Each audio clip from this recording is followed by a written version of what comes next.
Ezequiel capítulo 13, versículos 1 a 6, e depois do versículo 18 ao 23 diz assim: Então recebi esta mensagem do Senhor: Filho do homem, profetize contra os falsos profetas de Israel, que falam o que lhes vem à mente. Diga-lhes: ouçam a palavra do Senhor. Assim diz o Senhor soberano: que aflição espera esses profetas insensatos, que seguem a própria imaginação e não viram coisa alguma.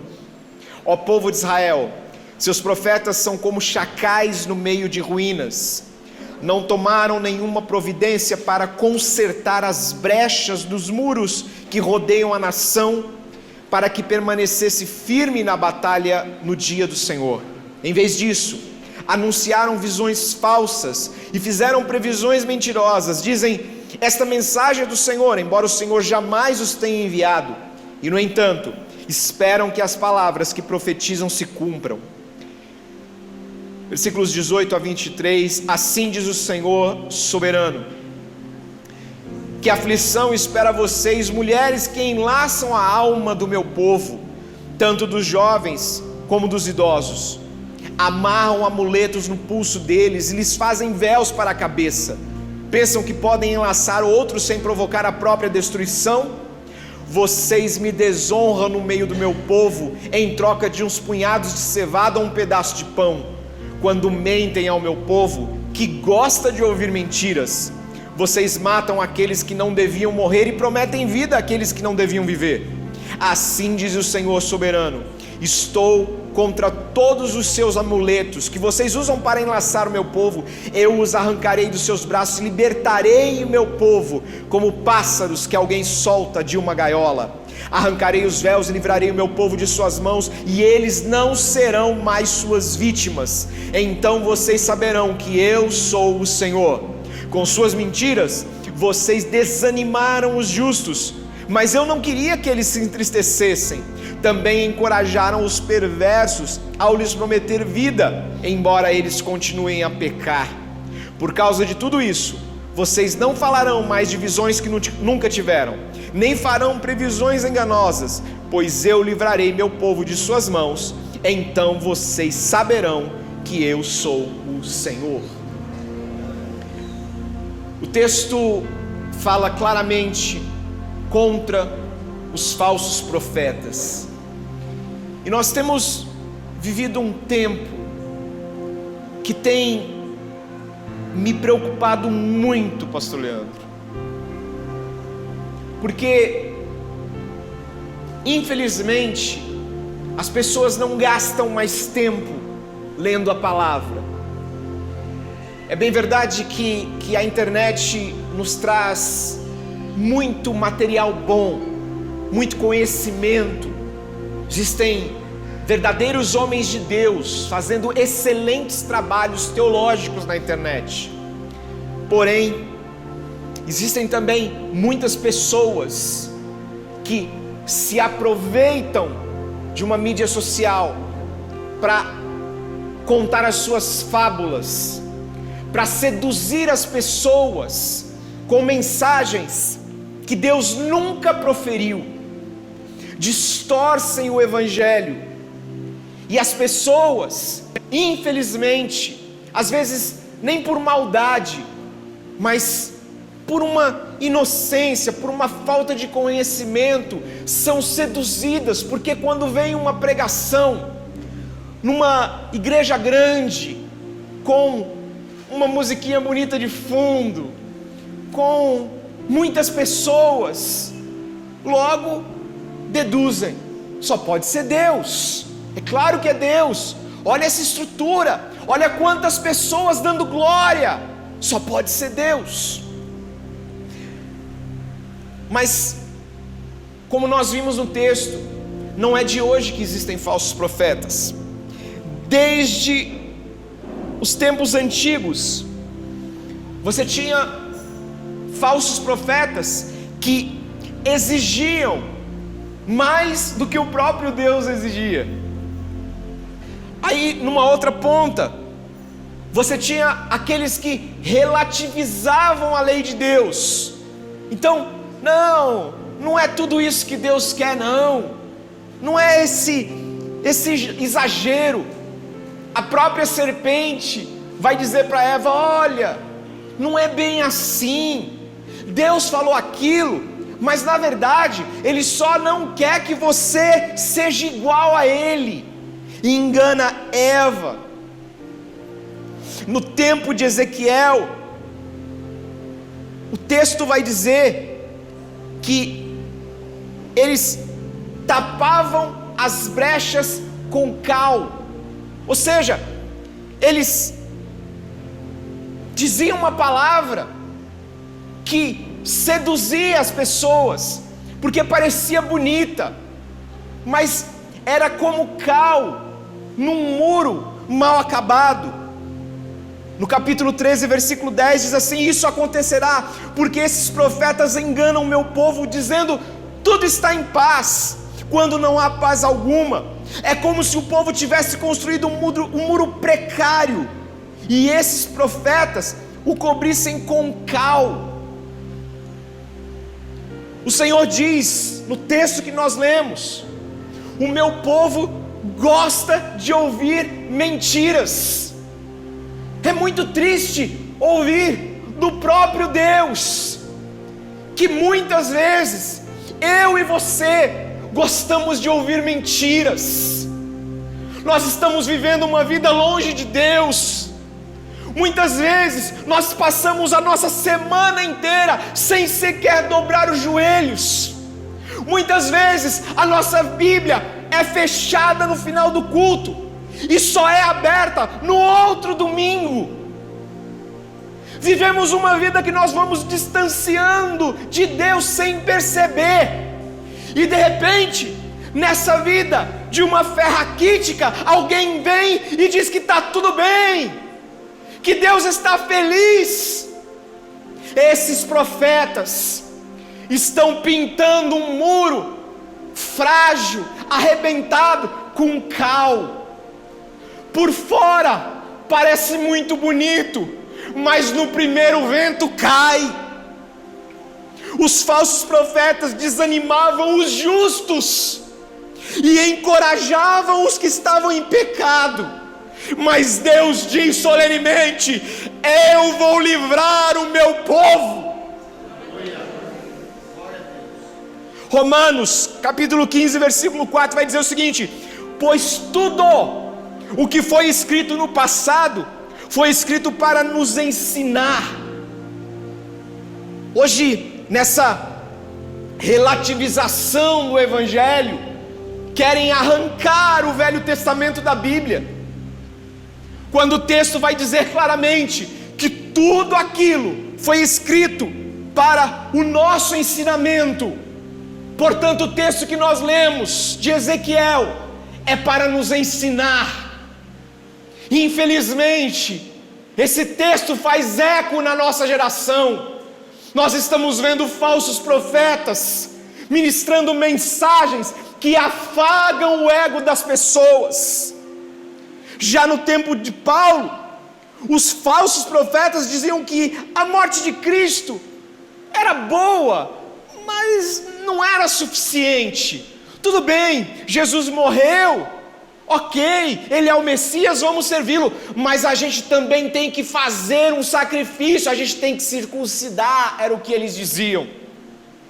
E esse discurso era tão sedutor, que Paulo vai dizer que até Pedro e Barnabé foram seduzidos por essa mensagem. 2 Pedro capítulo 2, 1 a 3 diz assim: contudo, assim como surgiram falsos profetas entre o povo de Israel, também surgirão falsos mestres entre vocês. Eles ensinarão astutamente heresias destrutivas e até negarão o mestre que os resgatou, trazendo sobre si mesmo destruição repentina. Muitos seguirão a imoralidade vergonhosa destes mestres, e por causa deles o caminho da verdade será difamado. Em sua ganância inventarão mentiras astutas para explorar vocês, mas eles já foram condenados há muito tempo. A sua destruição não tardará. O texto é muito sério. Parece que nós esquecemos o que é ser protestante. A gente vê mentiras sendo faladas e a gente fica com receio de condenar. Ah, meu Deus, não, mas pelo menos está ganhando almas. Está ganhando alma para quem? Está ganhando alma para uma instituição? Está ganhando alma para a mentira? Está ganhando alma passando a mão no pecado? Está ganhando alma dizendo que você é tão justo quanto Jesus? Está ganhando alma distorcendo o santo evangelho de Cristo? É isso que é ganhar alma. O Senhor diz em Ezequiel que os falsos profetas são como chacais nas ruínas. O chacal, ele é um animal carniceiro, meu amigo Leandro. Então, enquanto tudo está ruína, cheio de animais mortos, o chacal fica por ali, procurando um alimento, a sua carniça. Ele tira proveito desses animais mortos. Hoje, os falsos profetas tiram proveito daqueles que não buscam a Deus, e essas pessoas são dilaceradas em suas almas por eles. Eles observam as ruínas e tentam entender qual é o problema do momento. Qual é o problema do momento? É falta de dinheiro? Então, tome teologia da prosperidade. Deus quer que todo mundo seja rico. Se você dá 100, Ele vai te devolver 1000. Mas se você der 1000, Ele vai te dar 1 milhão. É isso que eles vêm dizer, porque eles entenderam nesse tempo que o problema do povo era dinheiro. E aí se aproveita da ganância do povo e engana mais gente. Agora, para o nosso tempo, qual é o problema? O problema da nossa geração é o desequilíbrio emocional. Ah, o problema é o desequilíbrio emocional? Então tome graça barata. E aí eles vêm dizer que Deus quer que todo mundo seja feliz. E essa é uma característica das heresias. Parece bíblico. Parece bíblico. Horas, como não? Como Deus não quer que todo mundo seja feliz? Nenhuma dessas heresias, ela vem explicitamente como algo ruim. Porém, a verdade é que felicidade não é o objetivo final da fé cristã. E eu vou te dizer por quê. Porque tem gente que só é feliz numa mansão, e tem gente que é feliz num casebre. A felicidade está totalmente ligada aos seus valores. Se você tem valores gananciosos, nada vai te satisfazer.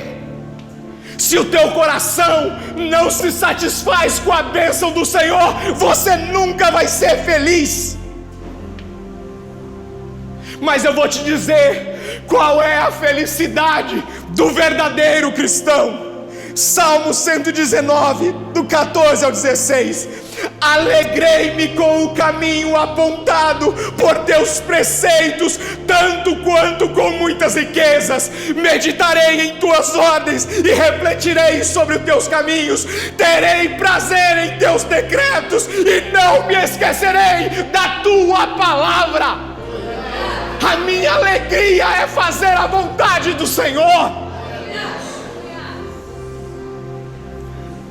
Deus tem muito mais que felicidade deste mundo para você. Sabe o que Ele tem para você? Ele tem a alegria dEle. João capítulo 15, 11. Tenho-lhes dito estas palavras, para que a minha alegria esteja em vocês e a alegria de vocês seja completa. O Senhor tem dito quais palavras? É o versículo anterior. Se vocês obedecerem aos meus mandamentos, permanecerão no meu amor, assim como eu tenho obedecido aos mandamentos de meu Pai, e em seu amor permaneço. Sabe o que o Senhor está nos dizendo essa noite? que há um segredo para a alegria plena. Porque Deus não quer que você seja feliz. Eu vou dizer de novo, porque isso é tão contraditório ao que tem sido pregado por aí, que talvez você estranhe, mas aguenta que você vai entender. Deus não quer que você seja feliz, Deus quer que você seja obediente.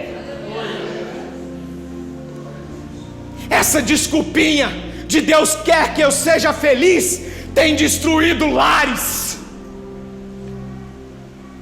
A gente busca desculpas para pecar. A gente consegue justificar os nossos pecados. Sabe quando você está fazendo uma dieta? E aí você está no 15º dia da sua dieta. Você está ali firme e forte. Mas aí você passa em frente ao Mac. Aí você fala assim: peraí, eu estou me sacrificando, eu estou pagando o preço nessa dieta, eu mereço ser feliz. E aí, vai para a galera e estraga o regime. As pessoas estão fazendo isso com os seus pecados, terminam seus casamentos dizendo: eu mereço ser feliz. Homens traem suas esposas dizendo: olha, eu sou um homem, eu tenho minhas necessidades, e consegue justificar para si mesmo o seu pecado. Mas o que a gente entende pela palavra é que a partir da obediência a alegria virá. Só que tem uma coisa que a gente tem que entender: a alegria dele é condicional, se obedecerem os meus mandamentos. Portanto, eu aprendo nesse texto que o caminho para a alegria é a obediência. Porém, se o caminho para a alegria é a obediência, há uma porta de entrada. Sabe qual é a porta de entrada? A tristeza. 2 Coríntios capítulo 7, do 8 ao 10. Mesmo que a minha carta, Paulo dizendo, mesmo que a minha carta lhes tenha causado tristeza, não me arrependo. É verdade que a princípio eu me arrependi, pois percebi que a minha carta os entristeceu, ainda que por um pouco de tempo. Agora, porém, me alegro, não porque vocês foram entristecidos, mas porque a tristeza os levou ao arrependimento. Pois vocês se entristeceram como Deus desejava, e de forma alguma foram prejudicados por nossa causa. Sabe o que Paulo está falando? Paulo está falando o seguinte: olha, eu como pastor, eu não gostaria de deixar vocês tristes. Deixa eu te falar uma coisa, igreja, que Deus colocou no meu coração em oração ontem. Você acha que o pastor Leandro fica feliz ao ter que corrigir algum de vocês? Você acha mesmo que o coração dele exulta de alegria na hora de te chamar a atenção? Não! O pastor, o verdadeiro pastor, faz isso com o coração na mão. Ele não queria fazer isto, mas se ele é um pastor de verdade, se ele se importa com a sua alma, ele chama a sua atenção, sim. E nenhuma repreensão a princípio parece boa, mas com o tempo ela vai mostrar os seus benefícios. O texto continua dizendo: a tristeza segundo Deus produz um arrependimento que leva à salvação e não remorso, mas a tristeza segundo o mundo produz morte. Vejam o que essa tristeza segundo Deus produziu em vocês: que dedicação, que desculpas, que indignação, que tremor, que temor, que saudade, que preocupação, que desejo de ver a justiça feita. Esses são os benefícios que a tristeza nos traz.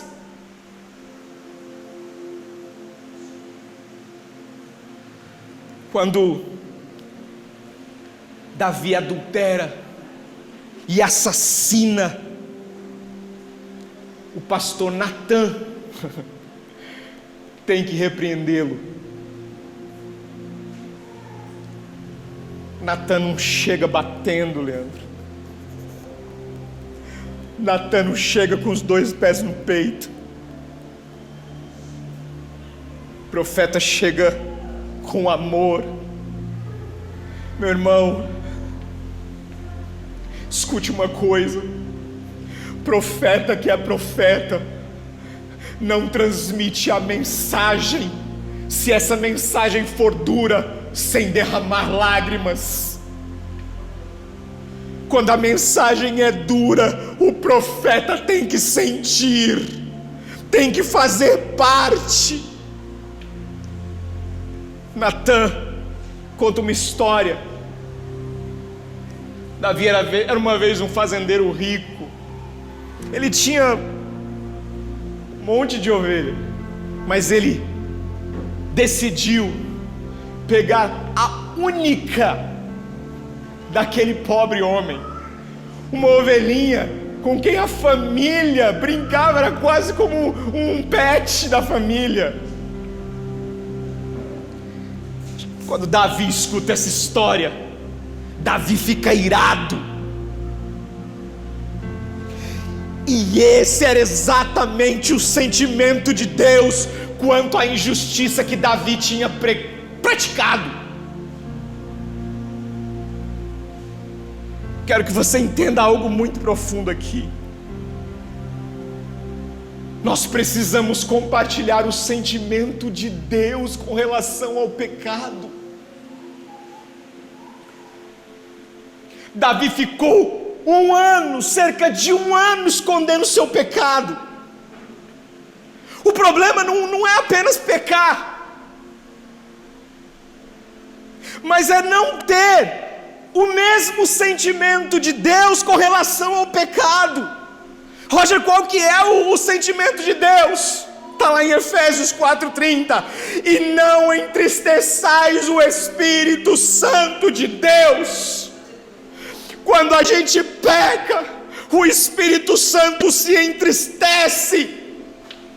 E nós precisamos partilhar a tristeza de Deus quanto ao pecado. Dentre os benefícios da tristeza citados por Paulo, tem indignação e temor. Indignação e temor. Nós estamos quietos, vendo igrejas serem complacentes com o pecado, e isso não nos causa mais indignação. Dizem esses falsos profetas que Deus está feliz com a igreja. Me perdoa pelo que eu vou te falar, mas eu preciso falar. Como é que Deus pode estar feliz com a igreja brasileira? Me diz. Uma igreja que é tão irrelevante ao ponto de ser ridicularizada por uma trupe de idiotas numa rede de streaming. Eu respeito quem está fazendo abaixo-assinado. Eu respeito quem está cancelando sua assinatura. Mas eu não acho que abaixo-assinado vai corrigir isso.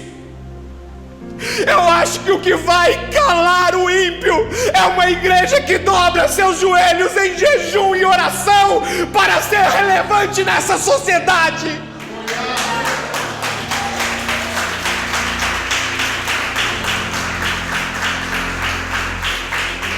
Não uma igreja que vive de entretenimento. Não dá mais para nós caminharmos para o entretenimento. Nós temos os melhores músicos, os melhores cantores, a melhor iluminação. Tá tudo certo, não tem problema, mas isso não pode ser a essência. 30 minutos de joelhos é uma eternidade para essa geração. Eu não estou falando de outras igrejas, Eu estou falando da minha igreja. Quarta-feira, antes de começar o culto, tem a oração. A gente teve que fazer um banner mostrando quanto tempo se gasta durante o dia nas redes sociais. A média do brasileiro é cerca de 4 horas. E aí eu fiz um gráfico de Pizzalem, e a faixinha da oração dos 30 minutos do dia, meu amigo, é fininha. Mas nesses 30 minutinhos de oração, tem gente sentada na cadeira, passando o seu feed. 30 minutos de oração. Não tem palavras de oração. Na internet publica tudo. É uma imagem bonitinha de um sol. É uma imagem bonitinha de um gatinho, cheia de versículos, cheia de textos motivacionais. Mas isso não vai converter o nosso coração. Isso não vai mudar essa nação. O que vai mudar essa nação é o nosso joelho no chão clamando por vidas. Ah, mas essa pregação é muito pesada. Se enganam aqueles que pensam que quando nós pregamos contra o pecado, a igreja vai embora. Não! Tem muito joelho que não se dobrou ao entretenimento. Tem muito joelho que não se dobrou à graça barata. Tem muito joelho que ainda não se dobrou a esta complacência com o pecado. Tem gente que ainda clama ao Senhor: Deus, traga à minha vida um avivamento.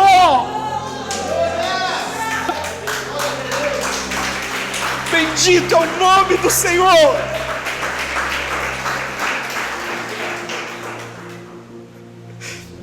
Eu reconheço os meus pecados, igreja. As pessoas pensam que quando nós pregamos contra o pecado é porque a gente já se acha santo demais. Isso é mentira. Sabe por que eu prego contra o pecado? Porque eu sei do estrago que ele faz na minha vida. Eu sei que ele me distancia de Deus. Eu sei que o meu Senhor se entristece quando eu peco. Não, a gente não pode ser complacente com o nosso próprio pecado. Chega, em nome de Jesus. Chega de justificar os nossos pecados com uma historinha que afaga o nosso ouvido.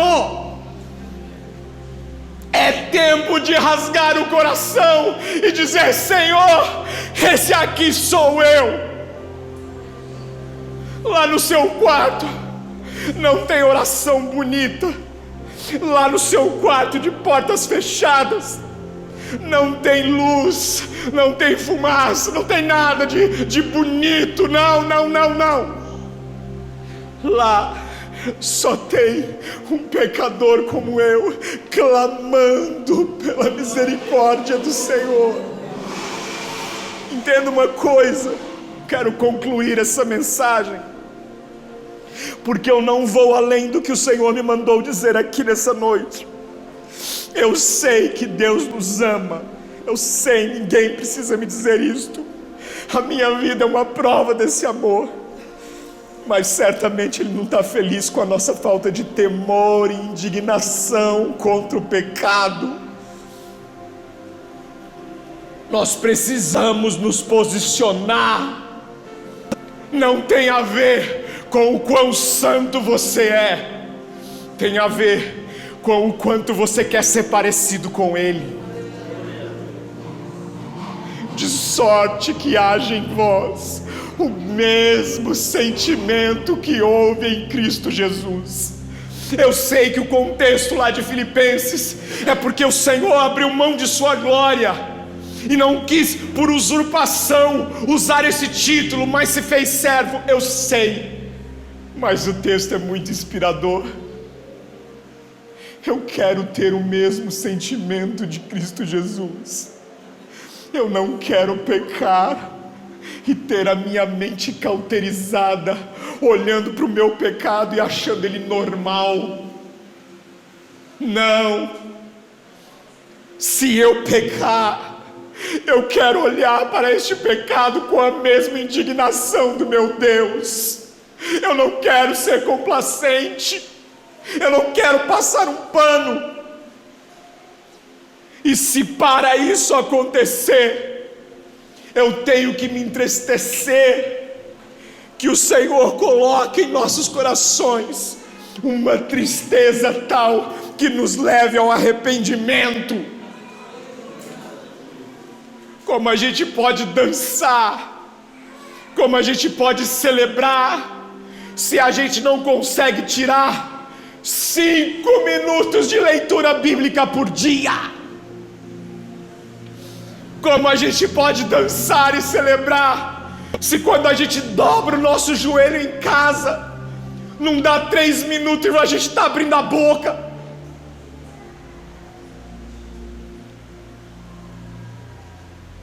Curve a sua face. Deus,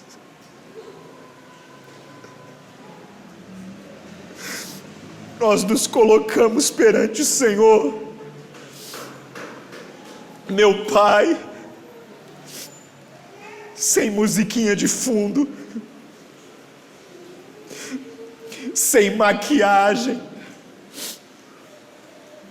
sem nenhuma desculpa. Nós nos colocamos diante de Ti e pedimos perdão pela nossa falta de conversão. Deus, converte-nos, Pai, converte-nos.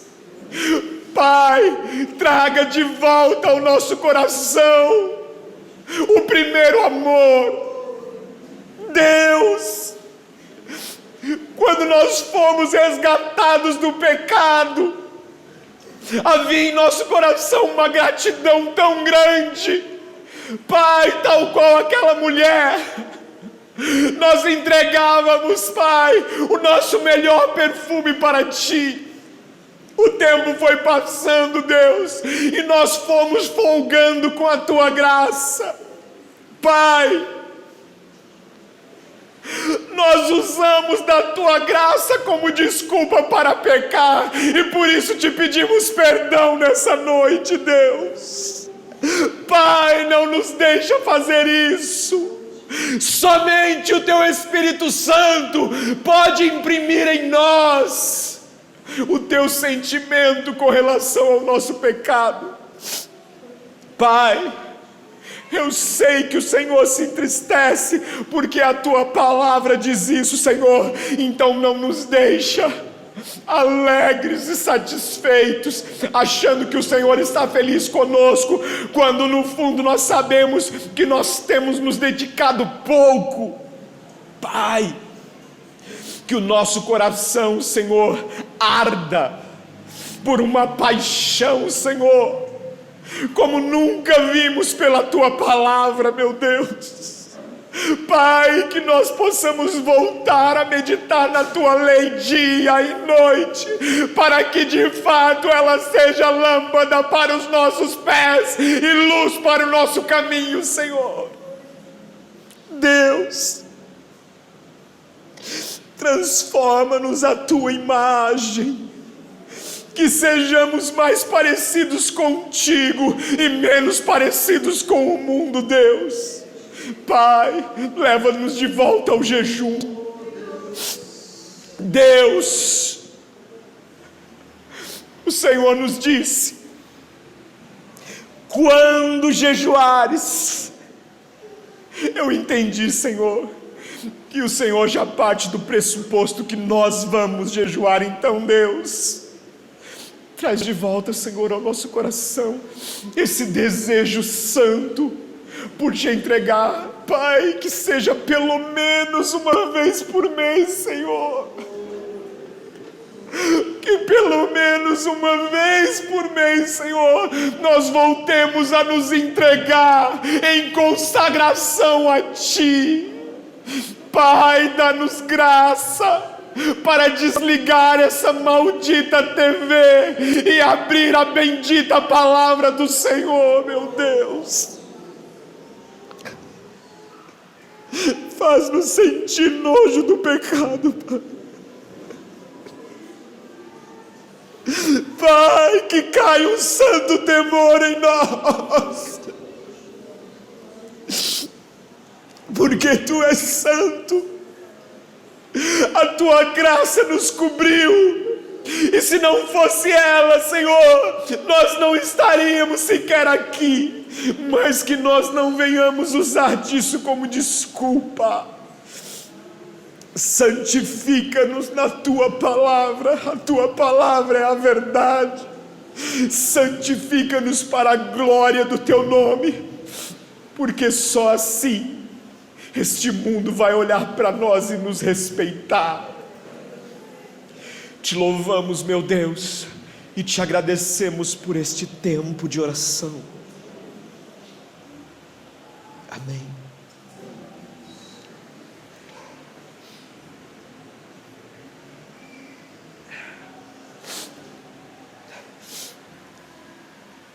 Eu peço a Deus que essa semana que está se iniciando hoje, nós voltemos ao Evangelho Santo de Jesus. Faça propósitos, mas não algo inatingível. Comprometa-se a ler um capítulo que seja da sua Bíblia por dia, Comprometa-se a ter 5 minutos de oração antes de sair de casa, 5, não mais do que isso. Sabe por quê? Porque se você colocar um alvo muito grande, você não vai conseguir atingir. Coloca este propósito, não porque você vai receber algo em troca, mas porque Ele é santo e nos resgatou das trevas para a sua maravilhosa luz. Deus te abençoe, Deus te abençoe, Deus te abençoe.